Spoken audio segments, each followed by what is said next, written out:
What if I told you that the secret to all spiritual greatness is not power nor knowledge, but something so simple that even God practices it?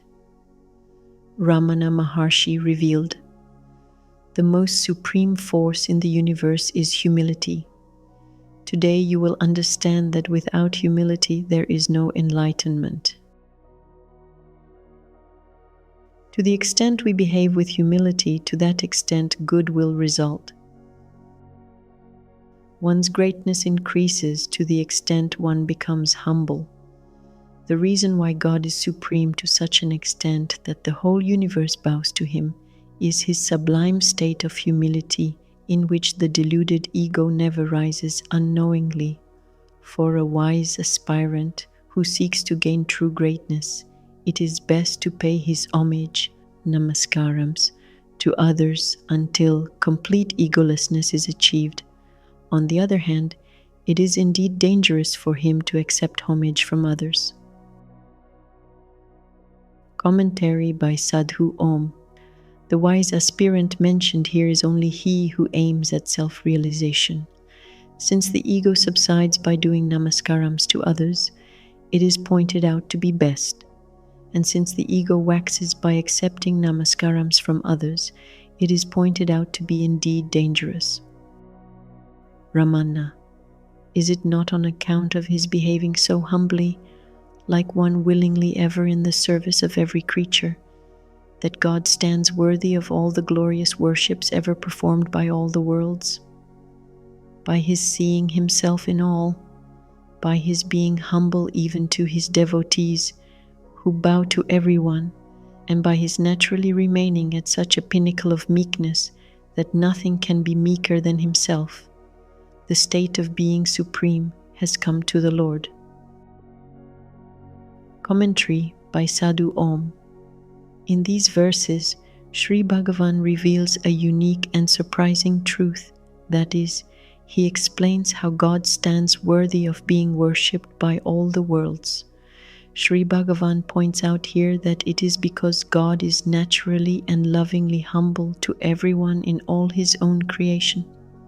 The following incident will prove that Bhagavan Sri Ramana, for this same reason, is none but God himself.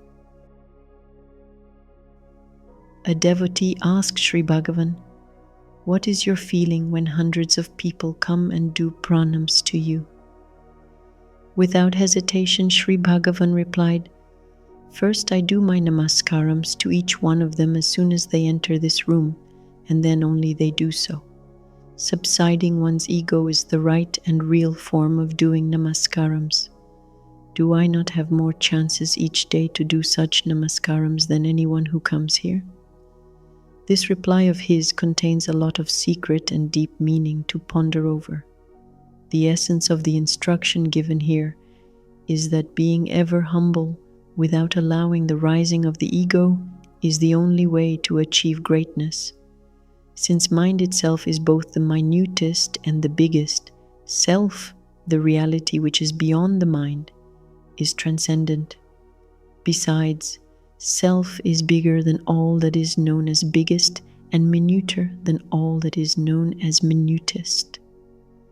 The hollow and flimsy straw floats high on the surface of the sea, while the heavy pearl lies low at the bottom of the sea.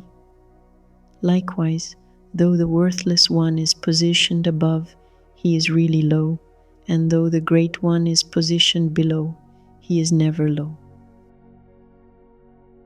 One day, some devotees contrived to send away from the presence of Sri Bhagavan a person who adamantly wanted a seat no less high than that of Sri Bhagavan.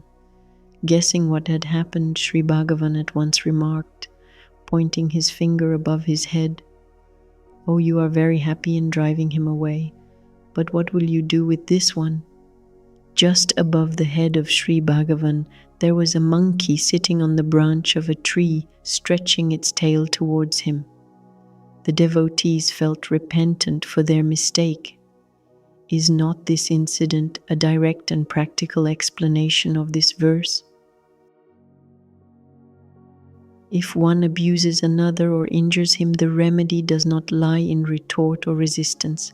Simply keep quiet. This quiet will bring peace to the injured, but make the offender restless until he is driven to admit his error to the injured party. The power of humility, which bestows immortality, is the foremost among powers that are difficult to attain.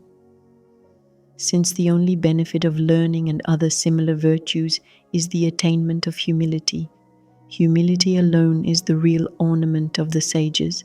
It is the storehouse of all other virtues, and is therefore extolled as the wealth of divine grace.